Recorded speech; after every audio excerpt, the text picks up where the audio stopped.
Thank you so much. Just the two of us here on the stage, but we've got Vangelis, I think, joining us via video link. So look, it's my pleasure to be here. I just wanted to, before I introduce our two speakers, who I'm sure everyone knows well, just a few thoughts from me. So this is all about digital and services trade with the USA, and you know, we've heard a lot today about the very rich two-way trade relationship we have with the USA. And interestingly, when I first joined Export NZ, probably about 10 or 11 years ago, I said to my advisory board of esteemed exporters, you know, with loads of experience, do you think we should have a focus on Australia? Should we do more training and workshops on Australia through the Export New Zealand network? And they all looked at me and shook their heads and said, no, Australia's a really hard place to do business. We should be focusing on the US. It's much easier. So that was a revelation to me. I won't go into why Australia's a hard place to do business now in case I offend any, might be some Australians in the room, but I can tell you later if you're interested. So the other thing that we hear about from ICT and digital exporters is that pitching is getting easier to big multinationals, and that was a revelation to me as well. And I think it's because increasingly they know that good ideas don't necessarily come from really big firms. They come from small, innovative, fast-thinking, fast-paced people. So that's good. That's good for our exporters in the digital space. I would just say that the sales cycle can be incredibly long, though. You know, if you're selling into a multinational, it can take up to a couple of years. And I think we've seen COVID's really had an impact on that. So all of our goods exports have actually, it hasn't been easy, but they've gotten on ships and they've got away. But for digital exporters, we've heard through New Zealand Trade and Enterprise that, you know, that lack of ability to be in the room and be talking to your customers has really been quite a handbrake. So thank goodness that's behind us. New Zealand has invested in helping digital exporters. We've got the Kiwi landing pad in San Francisco, and I think NZTE supports that. So that's just a few comments for a start, and I'm now we'll probably go with, I think, John first, if that's okay, because you've done the big report. So John Ballingall, partner with Sense Partners, economist extraordinaire, has done loads and loads of work in the export space.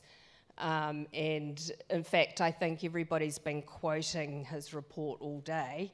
So finally he gets to talk about it. If there's anything left to say, I'm sure he'll figure something out. So over to you on digital and services exports to the States.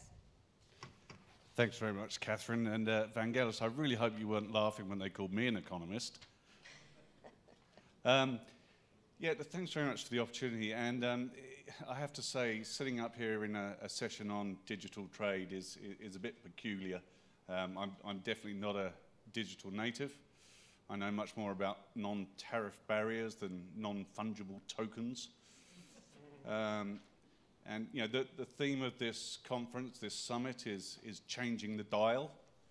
I struggle to change the clock on my microwave. So look, I don't have deep tech insights, but what I do have is the great big thick report you mentioned, which is full of fun facts and figures. And I'll throw a few of those at you now and leave Vangelis to do all the hard work around policy. So diversification of exports is a really big topic right now. Not only, I'm sorry, and yeah, often that debate is in terms of our reliance on one particular market, but also we need to be thinking about the diversification of our export profile in terms of the goods and services we sell offshore. And our report for the US NZ Council, I think, showed that we've done a really good job in diversifying our exports to the US in particular. So services trade now accounts for almost half, or it did before COVID, almost half of our exports of goods and services to the US. And it's not just tourism either.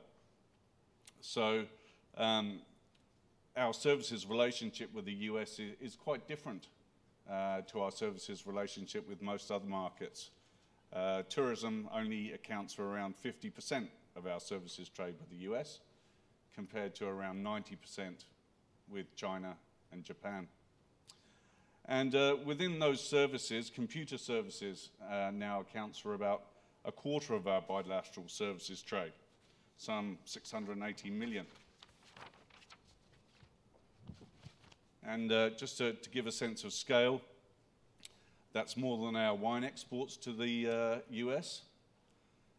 It's about 10 times our mussels exports to the US, 12 times our apples exports to the US. So our digital services, our computer services are an enormously important part of the bilateral relationship. I'll leave it there because I can see you're nodding off. I'll hand you over to Vangelis. Vangelis, I know you weren't here this morning, but you'll be pleased to know that there was probably only 60 or 70 people in the room this morning when the PM was speaking, and now looking out, there's probably a good couple of hundred, and they're all here to hear you. Have fun. I'm leaving. Over to you. And he needs no introduction, I'm sure, to everybody, New Zealand's Chief Trade Negotiator. Thank you very much. Thanks, Catherine. And John, always nice to hear you. Good to be an economist extraordinaire. That's now something to aim at for me. I wanted to make sort of three sets of comments. The first is, I think that the context in which we're having this discussion is a really important one. I think the first thing to say is COVID is by no means over. The second thing is protectionism internationally is continuing to rise, and that protectionism is going to be a significant drag, and the digital economy and trade in the digital economy is certainly not immune from those kinds of protectionist pressures. The third is that the Russia-Ukraine situation, the invasion by the Russians of Ukraine that you've heard several times mentioned today, has contributed again to another softening of global demand and also rising inflation across the globe, and of course at home here as well. And then on top of that, we have the geopolitical tension, exacerbated by Russia's invasion, but has been with us now for the last 2 to 3 years at the very least. So into that area, we now look at digital trade. So digital trade, there's been this massive explosion. John described it very nicely. 41% of our services trade is now digital with the United States. The United States, a leading innovator, and as economists, the way we think about the digital trade and the way it drives growth is, of course, in terms of innovation and productivity, and that's, of course, a key part of our trade recovery strategy that we are looking to roll out over the coming months. So digital plays a critical part in that. And if you look at John's report, I think the case studies are particularly fascinating. The case study of Kami, the education provider, the sleep apnea machines that use particular software to regulate sleeping patterns, designed in New Zealand, a much larger proportion of our trade with the United States than timber and casein, for example. So there's some really interesting elements of in the digital sphere, and of course they represent a major opportunity, but they also represent a challenge for small and medium enterprises as well. So for small and medium enterprises, of course, the discovery of the ability to use these platforms to move your products, whether it's a software, whether it's the gaming company Dinosaur Club, or it's moving your jam into the US market. These new platforms and the digital trade opportunities are significant. At the same time, though, the know-how that's required to run those, it is indeed something more than John being able to set his microwave clock. I'll pop around and give you a hand on that, John. But to be serious about it, the challenge that we have is a lot of SMEs getting into this business, they do need support, and the programs that NZTE has developed and built up wrapping around the support for SMEs to use the digital space, I think has been a very important advance in terms of the offerings that NZINC has been able to provide. Look, my third comment was going to be sort of more the architectural point. And here I think we do need to acknowledge some of the big challenges that I think the US faces in our region. If you think about our region and the two big and I'm just talking here from a trade perspective, the two big pieces of architecture, trade architecture, are of course ASEP, the ASEAN-centered free trade agreement. Of course, New Zealand's part of that, as is Australia, as is China, Japan and Korea, and of course the 10 ASEANs.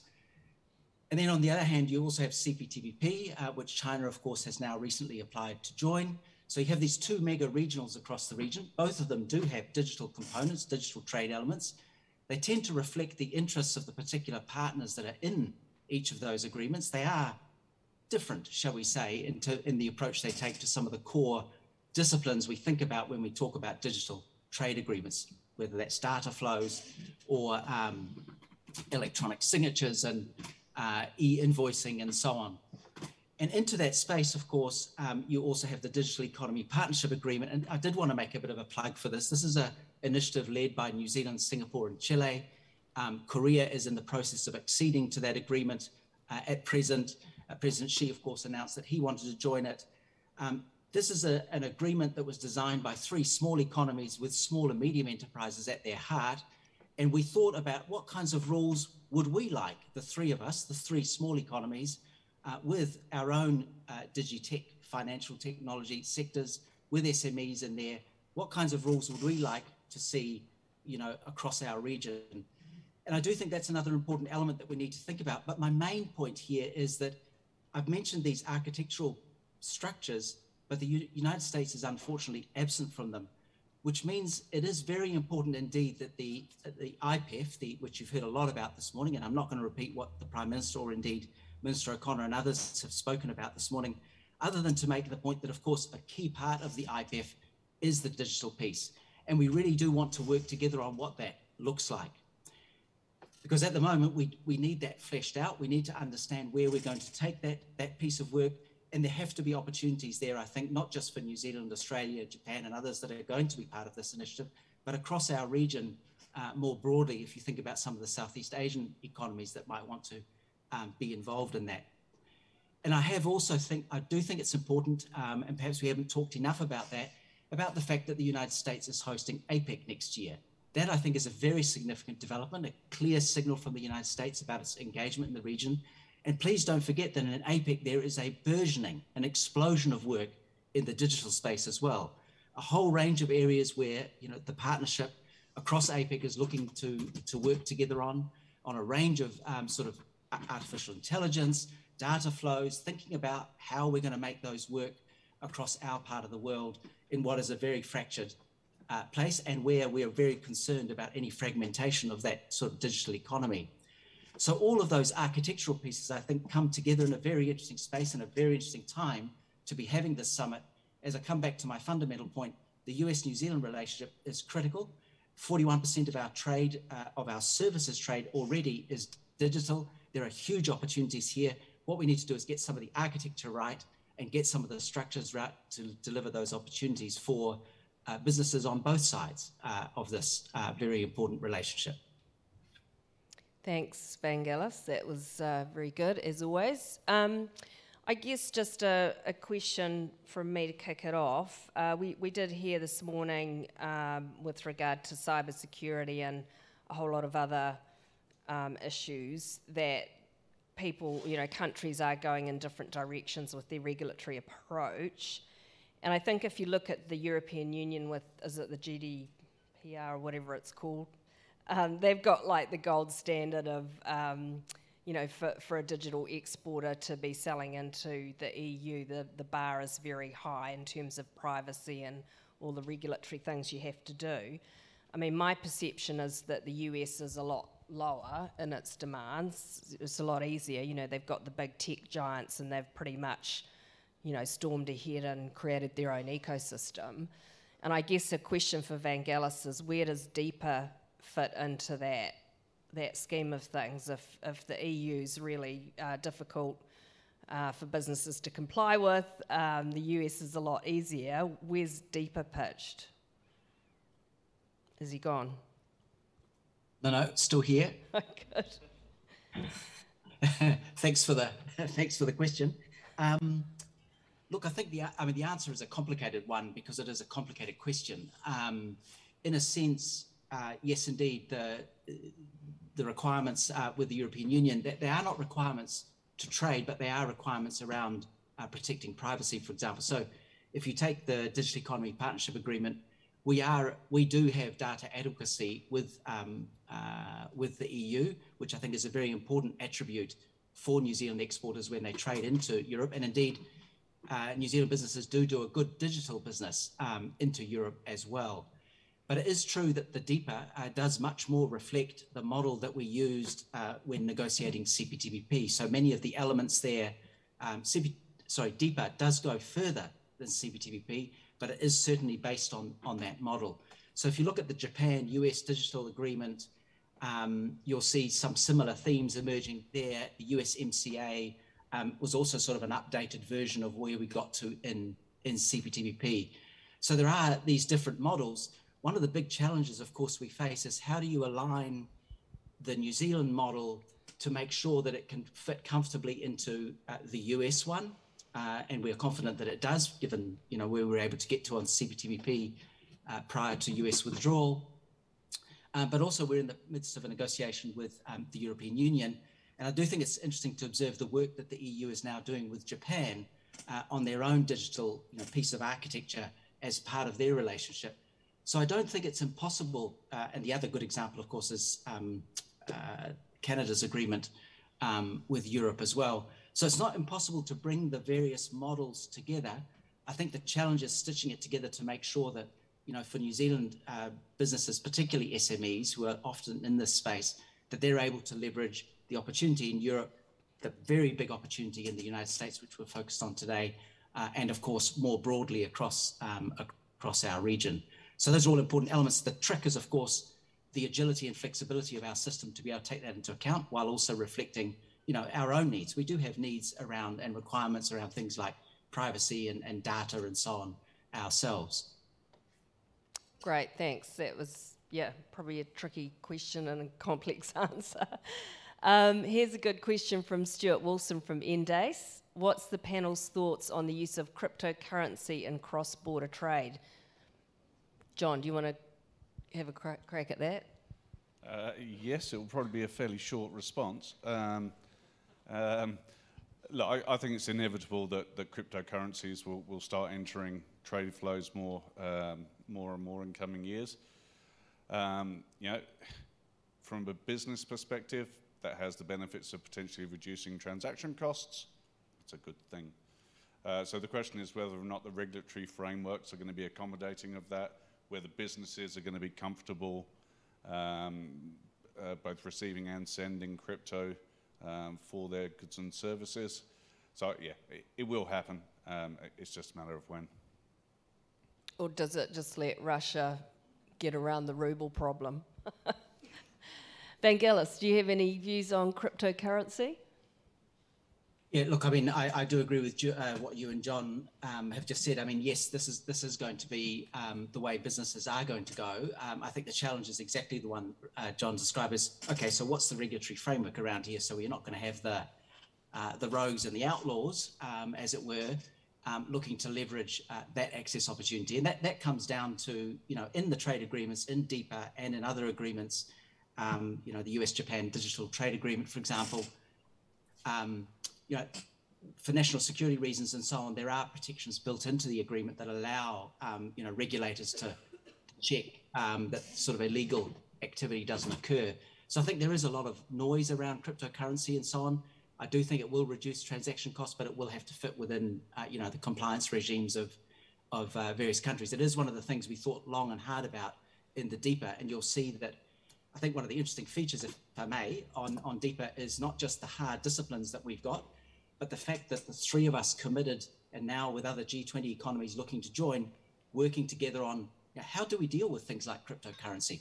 What does that mean for the way in which we think about regulation in the digital space in our digital economy / New Zealand versus the digital economy, New Zealand, Singapore, Chile, plus Korea, say, for example. So these are things where we're going to cooperate and work together on, sort of with quite a busy agenda. I do think that's one of the unique features about DEPA is this very strong cooperative facilitatory element there, and a very strong role there also for us to be thinking about the impacts on small and medium enterprises. There's a specific module that references the needs of small and medium enterprises, which, let's remember, in the digital space, the overwhelming bulk of New Zealand firms in this space, with perhaps one exception, are essentially SMEs.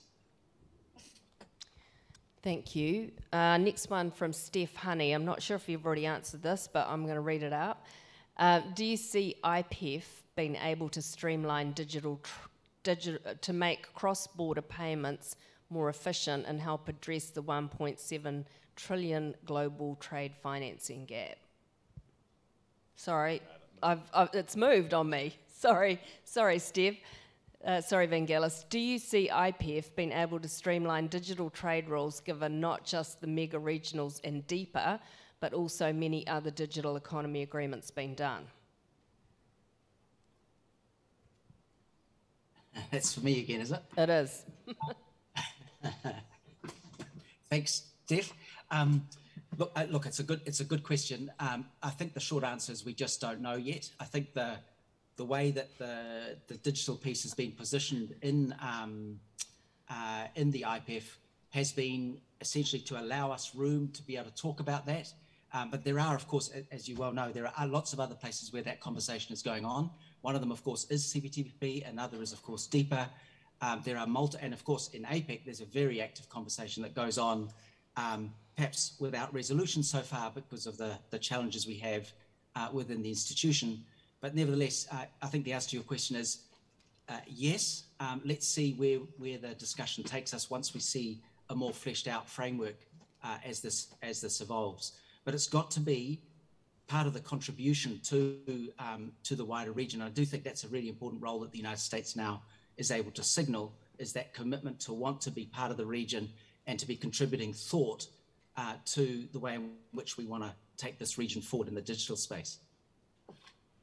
Thank you. Now, excuse me, audience, but these questions are jumping around. So this is from Tracy Epps. An NZ US Council report last year found that US customs paperwork requirements are onerous. Can we use IPEF to push the US further on allowing paperless trade?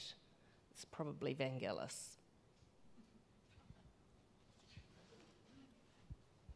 Look, absolutely. I think that is certainly an expectation on our side that we do want to reduce the transaction costs of doing business.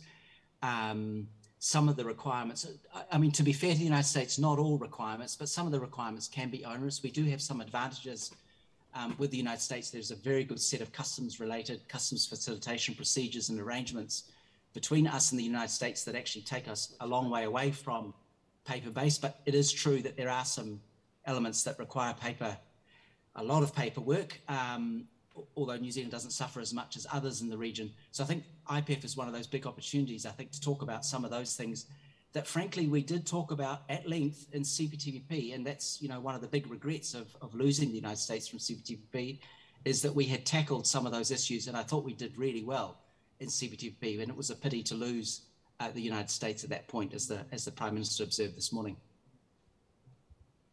Thank you. Unfortunately, a lot of them seem to be going Vangelis's way, so you jump in, John. Yeah, it's awful. It's terrible. If you want. Okay, here's one from Frankie Wang. How do we manage privacy and data risk when GDPR isn't regulated in some East Asian countries as trade destinations? Yeah, it's a fair question. It's probably one better directed to our colleagues in Brussels, to be frank. GDPR being their system. I mean, I think the important thing for New Zealand businesses to bear in mind is we do have data adequacy status with the European Union. That does give us a significant advantage. It is not an advantage enjoyed by many of our, in fact, some of our closest friends in the region do not have data adequacy with Europe. So it is going to be one of those challenges. That's one of the big challenges in the joint statement initiative at the WTO to square that particular circle. It is one of the challenges in the EU-New Zealand FTA. As I understand it, this is one of the big challenges the EU has in terms of, what's known as the Brussels effect, which is, requirements done in Brussels that then get pushed out across the region. And they've come up against some pretty significant obstacles in our part of the region, sort of one of the features of them missing from the architecture. And it is why I do think IPEF is so important, because it puts the United States firmly into the regional architecture. You know, we all regret the fact the United States is not in CPTPP, and as the Prime Minister said, we'd welcome their return. But in the meantime, the IPEF as an arrangement, as a framework, is a very good way of incrementally starting to position some of these big questions and GDPR and the data adequacy and the privacy and all of the things around data can be then framed around that and managed, we hope. And certainly that's our expectation. Great, thank you. I'm going to go to John now and say, you know, you've done a lot of these reports over the years, and through COVID, you know, we saw obviously international travel and education exports absolutely fall off a cliff, and that did put a big dent in our export earnings.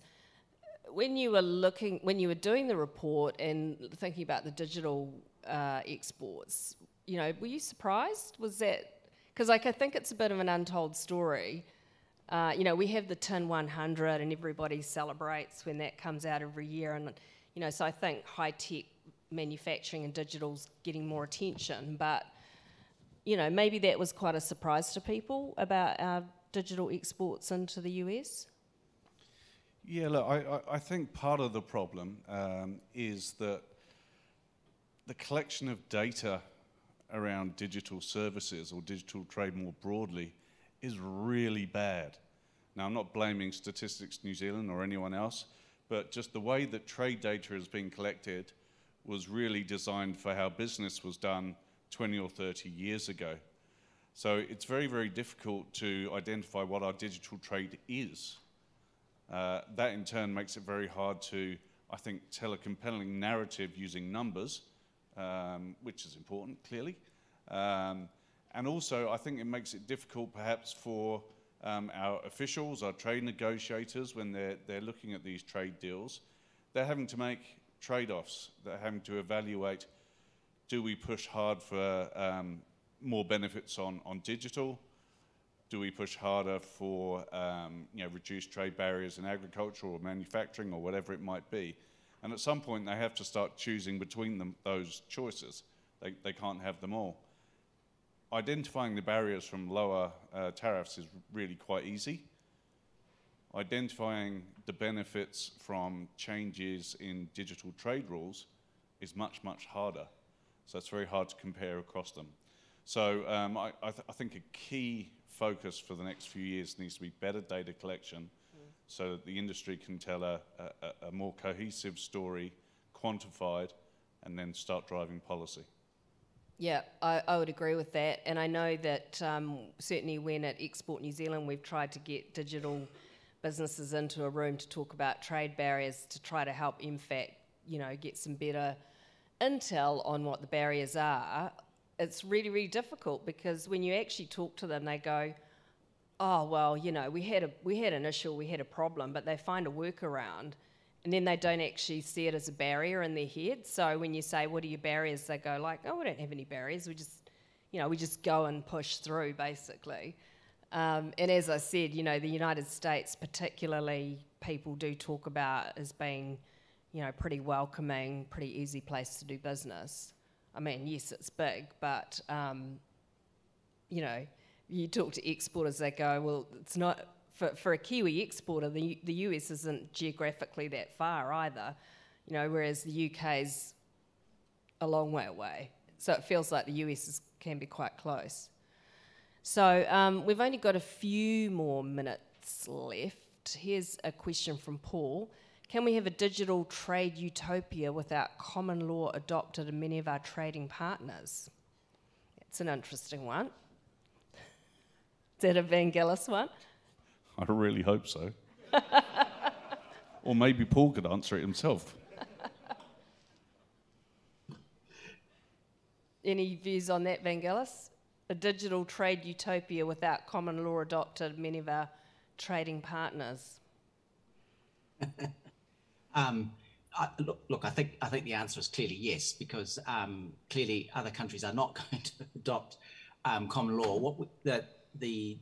The genius, if you like, of trade agreements is that they are able to bridge the gaps between different legal systems. And if you think about, for example, what we're trying to do with the European Union, what we've done with the ASEAN countries, that gives you a sense that we are able to deal with these different legal regimes and the way in which people think about issues.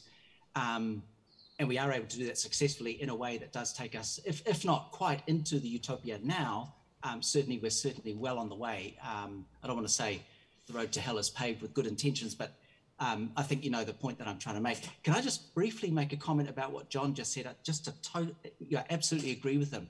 That is exactly what our problem is. And you said it as well, Catherine. You know, often you talk to digital exporters, they don't even think of themselves as digital exporters. They just think of themselves, I'm just doing business, number one. Number two, they don't even think that the trade agreements do anything for them. So I've had the amount of conversations I've had with people say, oh yeah, nice one for Fonterra, great for the beef guys. What have you done for me? And then I say to them, but look, I've got your electronic signature recognized in these countries, the electronic invoicing system. You know, I think it requires very active conversations, and I want to thank the work that you do, Catherine, here in this space to kind of raise the profile of this, because it is really important, because as John says, there are some pretty brutal decisions made right at the end of a negotiation when the hard data tells you, geez, the digital thing's actually relatively small compared to this, which is why John's report is so important. We've actually got some numbers now to help inform some of the judgments that we make as negotiators, but more importantly, that ministers and cabinet have to make when they give us a final mandate. So really, really important point. And the more data we can get, the better we can do in terms of what we not just negotiate, but the way in which we leverage these agreements to support business. And, you know, business supports employment, it supports better incomes, and of course, productivity across our economy. Great, good comments, and I think our time is up. But before I thank our two speakers, I just want to give a shout out to Jordan Small at the NZUS Council and Catherine Graham at MFAT, who actually commissioned the report from Sense Partners. If they hadn't put their hands in their pockets and done it, we wouldn't have that report, and it's been referenced all day. It's a really important bit of work, so thanks to the NZUS Council. If you want this kind of good work to continue, go and find Jordan and sign up and become a member. That'd be great. And thanks to Fran and Michael for hosting. And thanks to John and Vangelis for a great discussion.